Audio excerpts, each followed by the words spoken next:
بسم اللہ الرحمن الرحیم۔ حضرت حسن بن علی رضی اللہ تعالیٰ عنہ۔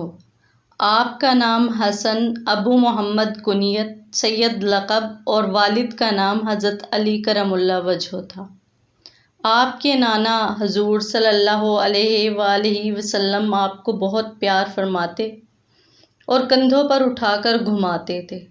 آپ کے بارے میں حضور صلی اللہ علیہ وآلہ وسلم نے فرمایا کہ میرا بیٹا سعید مسلمانوں کے دو بڑے فرقوں میں صلح کرائے گا۔ چنانچہ حضرت علی رضی اللہ تعالیٰ عنہ کی شہادت کے بعد جب مسلمانوں کے دو بڑے فرقے، ایک حضرت علی رضی اللہ تعالیٰ عنہ، دوسرا حضرت معاویہ رضی اللہ تعالیٰ عنہ کے درمیان صلح کی کوئی صورت نظر نہیں آ رہی تھی، تو آپ نے خلافت سے دستبرداری کا اعلان فرمایا اور صلح کر لی۔ آپ رضی اللہ تعالیٰ عنہ کے اندر شاعری اور خطابت کا ذوق و شوق کمال درجے کا پایا جاتا تھا۔ آپ صرف ظاہری شکل و صورت میں ہی نہیں بلکہ اخلاق و عادات اور مزاج کے اعتبار سے بھی آپ صلی اللہ علیہ وآلہ وسلم کے مشابہ تھے۔ سن 50 ہجری میں آپ رضی اللہ تعالیٰ عنہ کو زہر دے کر شہید کیا گیا۔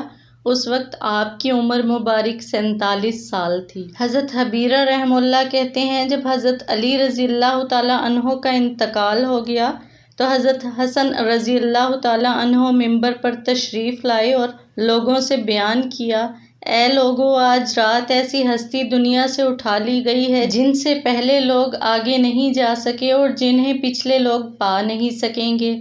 حضور صلی اللہ علیہ وآلہ وسلم انہیں کسی جگہ بھیجتے تو انہیں دائیں طرف سے حضرت جبرائیل امی اور بائیں طرف سے حضرت میکائیل علیہ السلام اپنے گھیرے میں لے لیتے، اور جب تک اللہ انہیں فتح نہ دیتے یہ واپس نہ آتے۔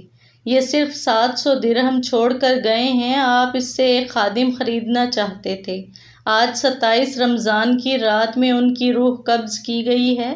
اسی رات میں حضرت عیسیٰ بن مریم علیہ السلام کو آسمانوں کی طرف اٹھایا گیا۔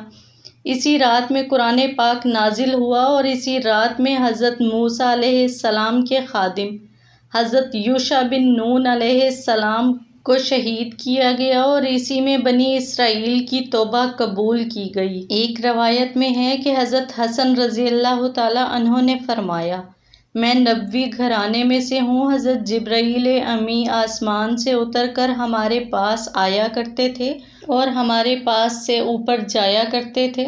حضرت ابو جمیلہ رحمہ اللہ کہتے ہیں حضرت علی رضی اللہ تعالیٰ عنہ کی شہادت کے بعد حضرت حسن بن علی رضی اللہ تعالیٰ عنہ خلیفہ بنے۔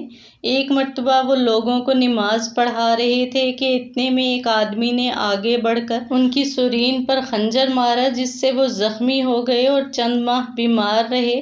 پھر کھڑے ہو کر انہوں نے بیان فرمایا، اے عراق والو، ہمارے بارے میں اللہ سے ڈرو، کیونکہ ہم تمہارے امراء بھی ہیں اور مہمان بھی، اور ہم اس گھرانے کے ہیں جس کے بارے میں اللہ تعالیٰ سورہ احزاب میں فرماتے ہیں، اللہ تعالیٰ کو یہ منظور ہے کہ اے گھر والو تم سے آلودگی کو دور رکھے اور تم کو ہر طرح سے پاک صاف رکھے۔ ابن ابی حاتم کی روایت میں ہے کہ حضرت حسن رضی اللہ تعالیٰ عنہ ان باتوں کو بار بار کہتے رہے، یہاں تک کہ مسجد کا ہر آدمی آواز کے ساتھ رونے لگا۔